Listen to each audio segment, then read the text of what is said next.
반갑습니다. 저만 반갑나요, 여러분? 반갑습니다. 여러분 방학 잘 보내셨죠? 여러분께 아주 좋은 소식이죠? 드디어 학교를 가는구나. 얼마나 좋은 소식입니까? 학교 가서 배움이 있고 친구들을 만나고 일찍 일어나서 더 건강해진 삶을 사는, 그쵸? 여러분 한 주간 또 승리하시기 바랍니다. 오늘 저희가 계속 이어지는 예배 시리즈죠. 저희가 오늘은 교제에 대한 주제 나누기 합니다. 여러분 첫 번째 주제가 뭐였죠? 첫 번째 주제, 예배 가운데 첫 번째 요소는 뭐였죠? 찬양이었죠. 두 번째는 기도. 한 사람만 아는 것 같아요. 세 번째는 뭐였죠? 이미 답이 다 나왔는데 물어볼 필요 없겠죠? 세 번째는 말씀이고, 네 번째 주제는 바로 교제입니다. 오늘은 저는 설교를 통해서 교제란 무엇이고 우리가 어떤 모습으로 또 어떤 목적으로 교제가 함께 나누기 원합니다. 여러분 친구들 자주 만나시죠? 친구들 자주 만나시죠? 안 만나는 분들은 전 친구가 없는데요 라는 의미가 있든지, 아니면은 저는 친구 필요 없습니다 라는 사람이 있겠죠. 여러분 보통 우리가 그런 만남, 그런 교제를 가질 때 목적이 다 있습니다. 그렇죠? 여러분 친구들 만날 때 어떤 목적으로 만나죠? 무엇을 위해서? 그냥 놀려고, 즐기기 위해서, 바보 같은 짓 하려고, 그쵸? 예를 들어서 미국 같은 경우에는 어떤 게 있냐면은 그 후드라 그래가지고 좀 위험한 동네 가면 뭐가 있냐면은 친구들끼리 모여가지고 뭐라면 지나가는 차에 계란을 던져요. 근데 그게 추억이야. 근데 문제는 그게 범죄가 될 수도 있어요. 그러니까 그런 어리석지만 약간 좀 재미난 그런 행동을 하기 위해서죠. 애인과 만날 때는 우리가 무엇을 위해서 만나죠? 왜 다들 모른 척하지? 내가 아는 것만 몇 건이 있는데, 우리가 애인이 만날 때는 데이트를 하기 위해서 만나죠. 그렇죠. 진짜 찐친, 진짜 친구들이 만날 때는 우리가 무슨 목적을 갖고 있죠? 멍 때리기, 아니면 시간 때우기. 야 나와. 왜? 그냥 나와. 그래서 찻집에 가, 커피하우스를 가, 커피를 시켜. 근데 둘이 대화가 없어. 핸드폰 보다가 야 가자. 근데 여러분 진짜 우리의 만남과 교제는 이런 모습, 이런 형태가 되죠. 저도 가끔씩 그럴 때가 있어요. 그냥 아무나 불러가지고 차 한잔 할까? 만나요. 그래서 만나서 무슨 얘기 하냐? 아무 얘기 안 해요. 핸드폰 보다가 야 됐다 가자. 그래. 또 보자. 근데 또 만나면 또 똑같은 일을 하죠. 아무것도 안 하고 커피 한 잔 시켜놓고 커피도 마시지도 않아. 근데 커피가 필요해. 왜? 그 자리에 있으려면 커피가 있어야 되니까. 그래서 가장 싼 아메리카노를 시키죠. 아메리카노 아닌가? 카페소다인가요? 뭔가를 시켜요. 근데 만나서 정말 아무것도 안 하고 그냥 멍 때리거나 시간을 때려요. 시간을 허비하죠. 근데 여러분 이렇게 우리가 만나는 그런 만남이나 교제 가운데는요, 이런 목적이 있어요. 그런데 한 가지 우리가 봐야 할 건 뭐냐면은 그 만남, 그 교제가 과연 이로운 교제인지 아니면 해로운 교제인지 분별하는 방법이 있다고 합니다. 제가 이런 질문 드릴 때 여러분한테 어떻게 대답하는지 한번 생각해 보세요.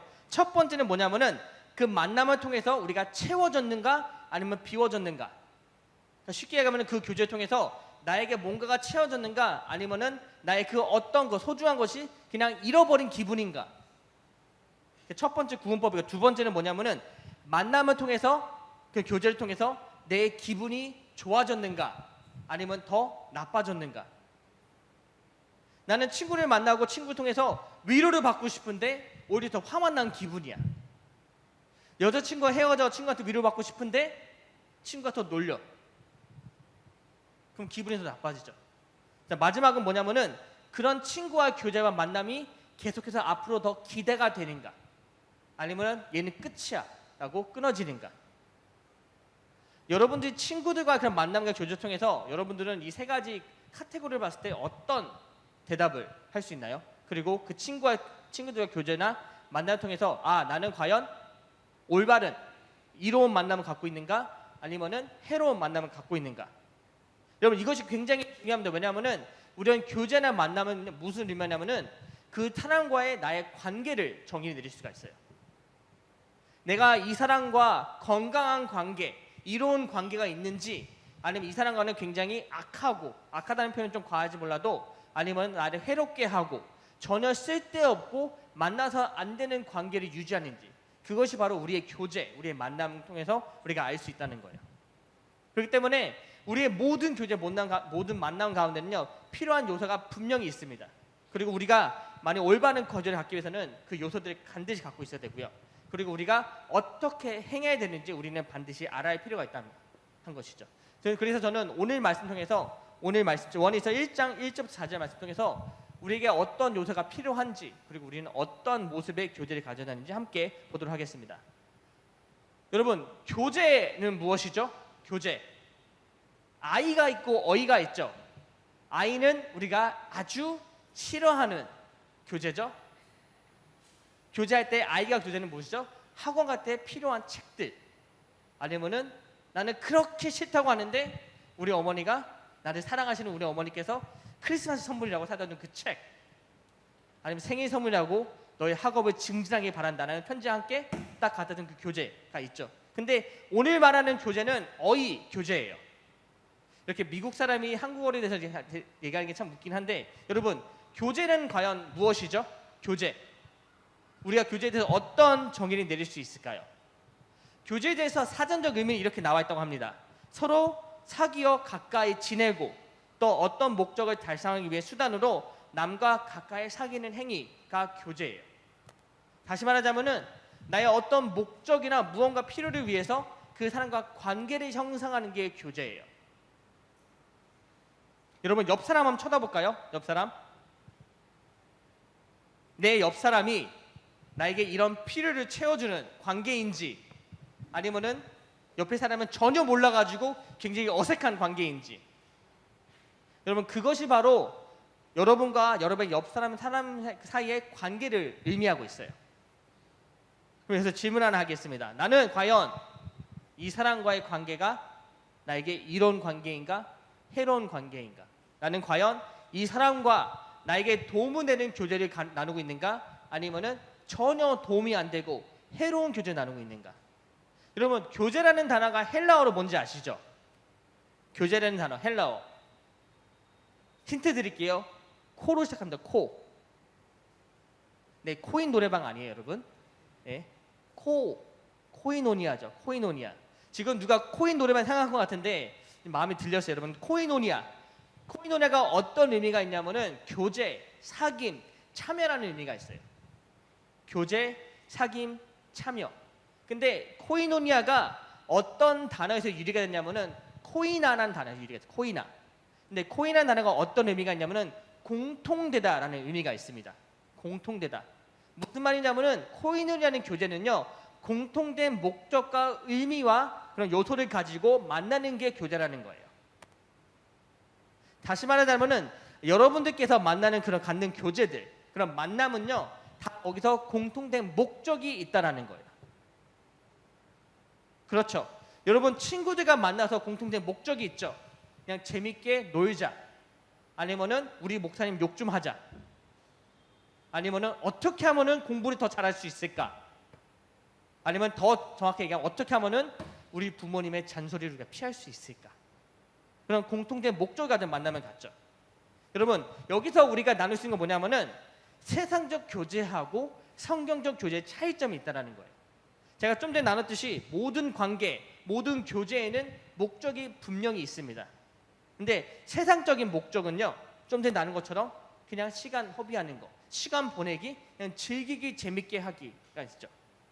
하지만 성경적 교제는 조금 다른 목적을 가지고 있어요. 근데 목적이 왜 중요하냐면요, 목적은요, 그 목적에 따라서 교제의 방향과 형식과 깊이가 달라집니다. 제가 한번 예를 들어볼게요. 여러분들이 진짜 찐친을 만날 때, 제가 좀 전에 그 목적 얘기했듯이 그냥 시간 보내기, 아니면은 그냥 아무런 것도 안 해도 그냥 같이 한 공간에 있기라는 그런 목적이 있을 수가 있어요. 그렇죠. 근데 여러분, 한 가지 질문을 드리겠습니다. 그 교제에는요, 어떤 효과가 있을까요? 여러분들이 지금까지 친구들과 나누는 그 교제, 그 만남 가운데는 어떤 의로움이 있죠? 이로움. 어떤 도움이 있고 어떤 좋은 점이 있을까요? 어떤 나에게 도움되는 일들이 있을까요? 이렇게 얘기할 수 있겠죠. 목사님, 저는 그 친구를 만나면요 그냥 기분이 좋아져요. 그럴 수 있어요. 심리적으로 안정이 되고 또 좋은 안정이 되고 또 스트레스가 풀리게 되고, 그렇죠? 그리고 그 친구들 만나면서 그냥 대화로 스트레스 풀면서 내 안에 쌓여있던 그런 안 좋은 감정들이 풀릴 때도 있어요. 하지만 거기까지인 거예요, 그렇죠? 근데 성경적 교제는 조금 다른 모습이 있습니다. 제가 성경에서 예를 몇 가지 보여줄 텐데, 첫 번째 성경적 교제는 뭐가 있냐면요, 최후의 만찬이죠. 최후의 만찬. 여러분, 최후의 만찬 가운데 어떤 일들이 일어났죠? 최후의 만찬, The Last Supper. 누가 누구를 만났죠? 최후의 만찬 가운데 예수님과 12제자들이 그 자리에 있었습니다. 그리고 그들이 뭘 했죠? 밥을 먹었어요. 만찬, 말 그대로 밥을 먹었어요. 근데 밥 먹었다는 형식이 그냥 말 그대로 밥 하나, 국 하나, 반찬이 있는 게 아니라 떡이 있었고, 그러니까 다시 얘기하겠습니다. 빵이 있었고 포도주가 있었습니다.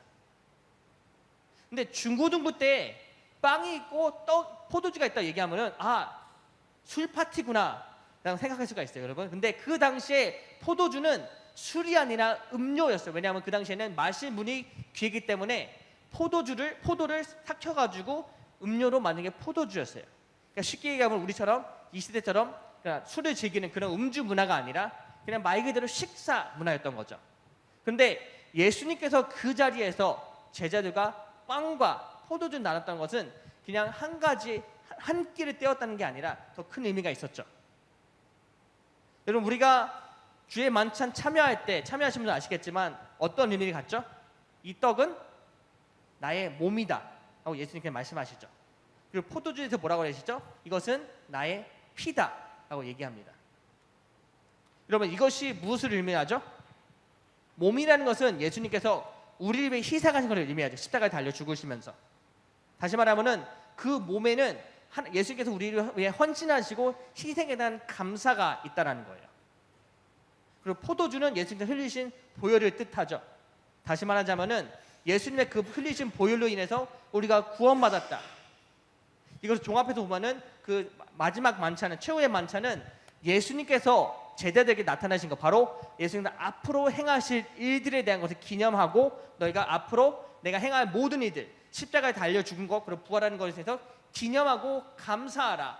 그리고 서로 그 믿음을 나누라는 거예요. 다시 말하자면 성경적 교제는 어떤 요소가 있냐면은 감사와 성장이 있다라는 거죠. 그냥 무의미하게 시간을 보내는 것이 아니라 예수님께서 우리 행하신 모든 은혜에 감사하자. 그리고 그 은혜를 감사하며 우리가 함께 믿음 안에서 성장하자라는 교제가 있다는 거예요. 두 번째 교제 형태는 뭐가 있냐면요, 사도행전 2장 42절 47절까지 말씀이 있습니다. 초대교회의 모습이죠. 사실 원래 오늘 말씀의 구절이 사도행전 2장 42, 40절까지 말씀인데 제가 공교롭게도 화요일날 새벽기도 때 이 구절에서 나눠야 됐어요. 그래서 제가 구절 살짝 바꿨습니다. 근데 여러분, 초대교회의 모습 우리가 잘 아는 구절이에요. 그들이 했던 교제의 모습은 어떤 모습이었죠? 그들은요, 쉽게 얘기하면은 다 나눴어요. 다 나눴어. 얼마나 나눴냐면은 그들의 시간도 나누고 그들의 에너지, 정성도 나눴는데 더 나아가서 그들의 소유도 나눴습니다. 그들이 갖고 있는 재산도 나눴다는 거예요. 여러분, 지갑에 돈이 얼마나 있으시죠? 지금 대화를 나누는 7학년 학생들의 지갑에는 굉장히 돈이 많이 남아있겠죠? 그렇죠? 네, 지갑에 얼마나 있으시죠? 꽤 돈이 있어요. 지금 끄덕이는 사람이 있어. 난 좀 있어. 네. 근데 여러분, 소유를 나눴다는 것은 내 지갑에 있는 돈을 꺼내서 도움이 필요한 친구에게 나눴다는 거예요. 근데 여기서 가장 중요한 건 뭐냐면은 그저 돈을 줬다라는 게 아니라 그 친구의 필요를 위해 나눔이 있었다는 거예요. 근데 이 나눔은 단순히 재물에서 끝난 건 아니라, 여러분 사도행전 2장 42절 40절 말씀 보면은 그들은 소유분은 나눴지만 같이 기도도 하고 말씀도 나누고 또 떡을 뗐다라는 거예요. 무슨 의미가 있냐면 그들은 삶을 나눴다는 거죠. 지금 내 옆에 있는 형제 자매들, 내 친구, 그 형제의 그 필요를 위해서 내가 내 시간을 나누고 내 재물을 나누고 물질을 나누고 내 삶을 나눴다. 그걸 통해서 그 형제 자매가 하나님 앞에서 하나님 안에서 올바르게 세워줄 수 있도록. 여러분 초대교회 가운데는요 어떤 일이 일어나냐면은 3,000명의 신자들이 새로 세워집니다. 베드로가 한 번의 설교를 통해서 3,000명의 사람이 그 자리에서 예수님을 믿고 세례를 받아요. 여러분 한번 생각해 보세요. 교회에 처음 온 사람들에게 믿음이 있을까요? 없을까요? 예, 믿음은 있습니다. 왜? 믿음이 있기 때문에 교회에 왔겠죠. 하지만 그들의 믿음은 강했을까요? 약했을까요? 연약했겠죠. 신자들이기 때문에, 처음 교회에 왔기 때문에. 여러분 우리 주변에는요 교회에 온 지 얼마 안 된 사람들이 분명히 있어요. 그렇죠. 교회에 처음 나온 사람들이 있을 거고, 또 교회에 오랜만에 온 사람도 있을 거고, 또 교회에 대해서 예수님을 한 번도 못 들은 사람도 분명히 우리 가운데 있을 거예요. 하지만 우리 가운데 또 어떤 사람들은 교회 다닌 지 오래된 사람도 있고, 또 세례를 받은 사람도 있고, 또 예수님에 대해 아주 잘하는 사람도 분명히 있어요. 그런 사람으로서 우리의 책임은 뭐냐면은 내 옆에 있는 믿음이 약한 사람들을 위해서 내가 말씀을 전하고 기도를 함께하고 또 그들의 필요를 위해 나눠줌으로써 그들이 주님의 믿음 안에서 같이 성장하는 게 목적이라는 거죠. 여러분 그게 바로 성경적 교제의 목적입니다. 세상적으로 그냥 기분이 풀어지고 내 스스로 해서고 그것 이상으로 내 옆에 있는 형제 자매가 나와의 교제를 통해서 주님 안에서 믿음 안에서 함께 성장해 가는 것. 그것이 바로 교회 안에서 또 우리가 함께 나눠야 될 교제의 모습이라는 거예요. 그리고 오늘 말씀 요한일서 1장 1절부터 4절까지의 말씀이죠. 요한일서 1장 1절부터 4절까지의 말씀은 단 한 가지만 전하고 있어요. 한 가지가 중심에 나오고 있는데 그 중심이 뭐냐면은 바로 예수 그리스도입니다. 여러분 요한일서는 누가 썼죠? 요한일서는 누가 썼나요? 요한 1서니까 요한의 첫 번째 동생인가요? 아니죠. 요한복음과 요한 1, 2, 3서는요. 그리고 요한계시록은 단 한 명의 동일한 인물이 썼습니다. 누구죠? 세례 요한이죠. 그쵸? 많이 들었어요. 여러분 이제 많이 익숙해진 것 같아요. 예, 사도 요한입니다. 사도 요한은 누구였죠? 예수님의 가장 총애하는 제자 중에 한 명이었어요. 세례 요한은요, 죄송합니다. 내가 이제 스스로 속이네요. 사도 요한은 요한복음의 저자이기도 합니다. 그 무슨 말이냐면은 사도 요한이 쓴 요한복음과 요한 1, 2, 3서 그리고 요한계시록은 동일한 스타일, 동일한 단어, 동일한 비유를 사용한다는 의미예요. 요한계시록, 요한 1, 2, 3서 그리고 요한복음은 누구를 위해 써지냐면 바로 모든 그리스도인들입니다. 일반적으로 우리가 어떤 편지를 쓸 때 아니면 어떤 책을 쓸 때 우리는 특정적인 대상이 있죠. 디모데 전후서는 사도 바울이 디모데를 위한 쓴 편지이고요. 에베소서는 사도 바울이 에베소에 있는 교회를 위해 쓴 편지입니다. 그런데 요한복음, 요한 1, 2, 3서, 요한계시록은 그런 특정 인물이 아니라 아주 포괄적으로 모든 그리스도를 위해 썼다는 거예요. 이게 어떤 의미가 있냐면은 요한 1, 2, 3서의 말씀, 요한 1서의 말씀은 더 전체적이고 많은 것을 커버할 수 있는 주제가 있는데 그 주제가 무엇이다? 바로 예수 그리스도라는 거죠. 그리고 요한은 오늘 말씀 통해서 예수 그리스도 안에서의 교제를 나누고 있습니다. 요한의 포인트가 몇 가지는 첫 번째는 1장 1절 상반부죠. 태초부터 있는 생명의 말씀에 관하여는 라고 시작을 합니다. 태초부터 있는 생명의 말씀에 관하여는. 여러분 이 말씀이 어디서 나오는지 아시죠? 요한복음 1장 1절 똑같이 나옵니다. 어떻게 나오냐면은 태초에 말씀이 계시니라라고 요한복음 1장 1절에 나와요. 우리가 이것을 학적으로 봤을 때는 뭐라고 얘기하면요, 표절이라고 얘기합니다. 표절. 왜? 똑같이 썼으니까. 똑같은 단어에 똑같이 썼으니까. 근데 1장 4절에 이렇게 나오죠. 그 안에 생명이 있었으니. 근데 요한 1서 1장 보면요, 태초부터 있는 성령의 말씀에 관하여는 라고 나와 있어요. 뭐냐면은 요한복음 1장 1절부터 4절까지의 말씀을 요한 1서의 저자가 그냥 합쳐버린 거예요. 교묘하게 안 듣기려고. 여러분 이것이 표절이 아니죠. 왜냐하면은 똑같은 저자를 썼기 때문에. 근데 다른 목적을 가지고 썼습니다. 요한복음에서는 예수님이 이런 분이시다라고 쓴 거고, 요한 1서에서는 이런 예수님 안에서 우리가 이러한 교제를 나눠야 된다는 목적이 있다는 거예요. 그리고 1장 1절 하반부에 이렇게 나와 있죠. 우리가 들은 바요, 눈으로 본 바요, 자세히 보고 우리의 손으로 만진 바라라고 나와 있습니다. 여기서 얘기하는 들은 바는 뭐냐면은 우리가 복음에 대해 들었다는 내용이죠. 복음은 이러한 것이다. 예수 그리스도는 이러한 분이시다. 우리가 들은 바죠. 눈으로 본 바는 뭐냐면은 예수님께서 살아계셨을 때 그가 행하신 많은 일들 나타낸 거고요. 자세히 봤다는 것은 예수님 행하신 일들을 좀 더 자세히 봤을 때 한마디로 얘기하면 기적과 기사 그리고 부활 이런 내용인 거고요. 우리의 손으로 만진 바, 쉽게 얘기하면 예수님께서 이 말씀의 주제인 예수님께서 살아계셨음을 증명하는 거죠. 여러분, 예수님께서 살아계셨을 때 예수님의 제자 중 한 명 도마라는 사람이 뭘 했냐면요, 나는 내가 직접 보고 만지기 전까지 부활에 대해서 믿지 않겠다라고 얘기를 해요. 예수님의 제자가 그런 말을 합니다. 근데 예수님께서 등장하시죠? 도마에게 이렇게 합니다. 야, 만져봐. 도마가 그걸 보고 고백하죠. 예수님은 참으로 부활하셨습니다. 근데 예수님이 이렇게 대답을 합니다. 너는 보고 만지고 믿느냐? 보지도 않고 믿는 사람에 더 큰 복이 있다. 그러면 그게 믿음이죠. 근데 그것이 바로 예수 그리스도를 믿는 믿음입니다.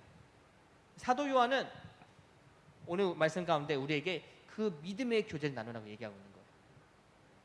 그리고 1장 2절에 계속해서 얘기하고 있습니다. 영원한 생명을 우리가 보았고 증언하여 너에게 전하노니, 그 영원한 생명 바로 복음과 메시아에 대한 말씀이죠. 왜냐하면 그 영원한 생명은 오직 메시아 되시는 예수 그리스도를 통해서 우리가 받을 수 있기 때문이죠. 그렇기 때문에 요한 1서 1절부터 4절까지의 말씀은요, 단 한 가지, 단 한 명의 인물에 대해 중심을 얘기 나누고 있습니다. 바로 예수 그리스도. 그리고 예수 그리스도 중심된 교제를 통해서 요한이 전하는 편지의 목적이 무엇이냐면요, 1장 3절에 나와 있죠. 우리가 보고 들은 바를 너에게 전함은, 이 교제에 대해서 이 예수 그리스도에 전하는 이유는 이것이다.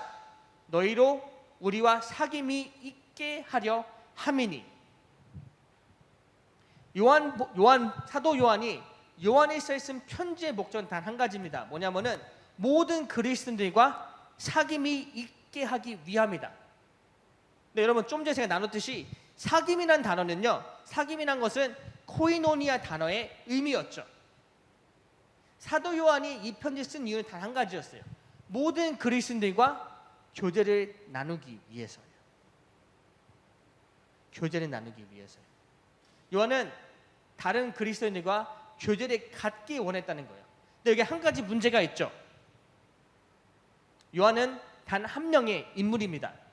그리고 요한은 이 편지 썼을 때 에베소에 있었어요. 하지만 모든 그리스도인들은 그 당시에 어디에 있었죠? Everywhere. 천하 각국에 있었어요. 그렇다면 요한은 어떻게 그들과 교제를 나눌 수 있었을까요? 우리가 이런 물리적으로 봤을 때 요한은 그들과 교제를 나눌 수가 없었습니다. 왜? 그들과 함께 할 수 없었기 때문에. 하지만 우리가 이것을 자세히 들여다보면요, 요한은 그들과 교제를 나눴습니다. 다시 설명하자면 요한은 그들과 관계를 맺을 수 있었다는 거예요. 지금 저 목사님이 지금 뭔 소리 하고 있으시지? 라는 생각을 하겠죠. 어떻게 요한이 그들과 교제를 나눌 수 있었을까? 여러분, 제가 좀 전에 나눴듯이 성경적 교제, 예수 그리스도 안에서 나누는 교제에는 가장 중요한 요소가 하나 있다고 그랬죠. 그것이 무엇이었죠? 바로 믿음입니다. 믿음. 다시 말하자면은 예수 그리스도를 믿는 믿음 안에서 사도 요한은 그들과 관계를 맺을 수 있었다는 거예요. 1장 3절 이렇게 나와 있죠. 우리의 사귐은 아버지와 그의 아들 예수 그리스도와 더불어 누림이라. 우리의 사귐은 아버지와 그의 아들 예수 그리스도와 더불어 누림이라. 비록 나는 너를 알지 못하지만 우리가 만일 한 분의 하나님, 한 분의 아들, 한 분의 메시아를 믿는다면은 너와 나는 주 안에서, 믿음 안에서 하나의 형제다라는 걸 얘기하는 거예요. 여러분, 그게 교제의 중심이 되어야 합니다. 내 옆에 있는 내 친구가 단순히 내 시간을 같이 보내는 친구가 아니라 그 이상이 되어야 된다는 거예요. 여러분, 옆 사람 한번 봐보세요. 이 사람이 나의 형제 자매가 되어야 돼요. 그것을 위해서 우리가 뭘 알아야 된다? 교제를 나눠야 된다. 그냥 단순한 교제가 아니라 믿음의 교제를 나눠야 된다는 거예요. 그것이 바로 사도 요한의 오늘 말씀과 전하는 내용의 말씀입니다. 교제에는 목적이 있어요, 여러분. 교제는 목적이 있습니다. 그 목적을 4절에 나와 있는데, 우리가 이것을 쓰면, 내가 너에게 이 편지를 쓴 이유는, 선 목적은 이것이다. 우리의 기쁨이 충만하게 하려 함이라. 사도 요한은 이 편지를 관계를 맺기 위해서, 코이노니아 교제를 맺기 위해서 이 편지를 썼습니다. 그리고 그 교제를 통해서 한 가지 목적이 있다. 무엇이다? 기쁨을 충만하게 하기 위함이다. 여러분, 이것이 바로 교제가 우리가 허락하신 열매입니다. 무슨 말이냐면은, 우리가 믿음 안에서, 예수 그리스도를 믿는 믿음 안에서 나의 형제와 자매와 교제 나눈다면은 그 교제 가운데 우리는 충만한 기쁨이라는 열매를 맺겠다는 거예요.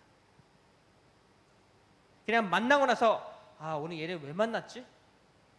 아, 이 시간에 공부도 할 수 있었는데, 아, 이 시간에 30분 더 잘 수 있었는데, 그런 허탈함, 그런 허망함이 아니라 기대가 되고 또 계속 만나고 싶어지는, 또 만나고 싶어지는 그런 기쁨이 그 가운데 있다는 거예요. 그리고 그 교제는 내 형제 자매와 믿음 안에서 성경적인 교제를 나눌 때 있다는 거죠. 여러분, 그렇기 때문에 저와 여러분은 교제에 대해서 다시 한번 생각할 필요가 있습니다. 예, 우리에게도 분명히 세상적인 교제, 그냥 아무 생각도 안 하고 그냥 그 자리에 함께 있어줄 그런 교제가 필요할 때도 있어요. 저는 그 교제가 필요 없다고 얘기하는 게 전혀 아니에요. 절대 아닙니다, 여러분. 예배 시간에 내 옆에 있는 형제자매가 장난도 칠 수도 있고요. 또 딴 얘기 할 수도 있고 충분히 그럴 수도 있어요, 여러분. 그것도 필요해요. 하지만 우리에게 더 필요한 교제라는 것은 그런 교제가 아니라 말씀을 함께 나누고 삶을 나누고 믿음 안에서 서로를 세워주는 교제, 그 교제가 필요하다는 거죠. 세상적인 교제와 성경적인 교제는 큰 차이가 한 가지가 있습니다. 그것이 뭐냐면요, 세상적인 교제는 내가 희생해야 그 만남이 이루어진다는 점이 있습니다. 다시 말하자면은 내가 시간을 희생해야 되고, 내 물질, 내 에너지, 내 정성, 내 감정, 그것 등을 희생해야지 그 만남이 이루어질 수 있지만, 하지만 반대로 성경적인 교제는 내가 희생해야 만남이 이루어진 건 사실이지만, 하지만 그것을 통해서 얻는 것이 더 많다는 거죠. 세상적인 교제를 통해서 나는 잃는 게 분명히 많지만, 반대로 성경적인 교제를 통해서 우리가 얻는 것이 더 많다. 왜냐하면 믿음의 교제는 믿음은 낳게 하고 또 기쁨은 충만하게 하기 때문이에요. 이것이 어떻게 가능하다? 바로 그리스도 사랑 안에서 만남이 이루어질 때, 교제가 이루어질 때. 그렇기 때문에 저는 저와 여러분이 그리스도의 사랑 안에서 교제를 갖기 간절히 소망합니다. 여러분, 우리가 매주 만나잖아요, 그렇죠? 가끔씩 길 가다가 스카이 앞에서 만날 때도 있고, 아니면은 밥을 먹다가 저 익숙한 얼굴이 들어오는 것 같은데 아는 체 하지 말아야지. 예, 그런 만남이 있을 수도 있어요. 하지만 여러분, 저와 여러분의 앞으로 가져야 될 교제의 모습은 우연히 마주칠지라도 아주 잠깐, 찰나의 순간 그냥 인사만 할지라도, 아니면은 그냥 눈길만 마주치더라도 그 안에 사랑의 눈길이 있어야 되는 거죠. 가끔 섭섭할 때가 있어요, 여러분. 제가, 왜냐하면은 가끔 여러분들 길가에 마주칠 때 있어요. 그러면 저를 굉장히 피하려 가더라고요. 어색해하거나, 저 인간이 저기 왜 있지? 아, 또 인사해야 되나? 예, 반갑게 인사해요, 여러분. 사랑의 눈길로, 눈이 초롱초롱하면서, 아, 우리 목사님이다, 빨리 가자가 아니라, 아, 우리 목사님이네, 목사님 안녕하세요. 여러분, 한 번 인사를 하더라도, 한마디를 하더라도 사랑에 넘치는 한마디를 간절히 소망합니다. 여러분, 혹시 몰라요? 여러분, 나 그 반갑게 인사해주면은 여러분 데려가가지고 뭐 사줄지도 있어요, 여러분.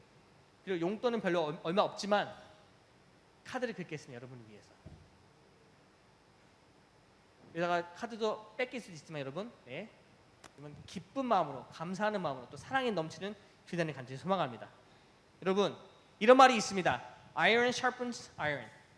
무슨 말이냐면은 철이 철을 더 날카롭게 한다. 이것을 우리는 이렇게 적용할 수 있습니다. 비록 나의 믿음이 연약하고 나도 연약한 존재이지만 연약한 존재들이 모여서 함께 믿음을 나누고 사랑을 나눌 때 그 믿음과 그 사랑은 더 풍성해질 수 있다. 여러분 이런 교제 나누시기 바래요. 내가 이 친구를 만나서 도대체 무슨 말을 해줄지 모르겠지만 어떤 위로의 말, 어떤 사랑의 말을 해줄지 모르겠지만 또 이 친구가 나 아무리 봐도 너무나 지금 힘들어하고 있고 지금 너무나 어려운 상황 가운데 내가 진짜로 뭘 해줄 말, 어떤 말을 해줄지 모를 수도 있지만 여러분 그 자리에 함께 있어주고요. 그 형제 자매를 위해 기도해 주잖아요. 그 가운데 하나님께서 반드시 역사하십니다. 우리의 부족한 믿음과 연약한 믿음을 가지고 우리가 그렇게 기도할 때 그리고 그런 교제를 나눌 때 하나님께서 그 가운데 반드시 역사하실 것이고요. 우리에게 필요한 기쁨과 슬픔, 위로와 역사하시는 것 다 허락하십니다. 우리가 믿음 안에서 교제를 나눌 때 그 가장 중요한 요소죠. 사랑. 그래서 예수께서 우리에게 보여주신 그 사랑을 이제는 내 옆에 있는 형제 자매들을 위해서 그리고 지금 내 안에 떠올리는 그 형제 자매들을 위해서 나누시길 바래요. 사랑으로, 사랑 안에서 사랑을 위해서 교제를 나누는 저와 여러분의 주님을 축원합니다. 여러분 이제 앞으로 나아가세요. 먼저 다가가세요. 그럼 한마디 하죠. 우리 옆 사람하고 함께 인사하도록 하겠습니다. 사랑해. 옆 사람 보고 우리 7학년 학생들 뭐가 문제지? 옆 사람 보겠습니다. 사랑합니다. 네, 기도하겠습니다.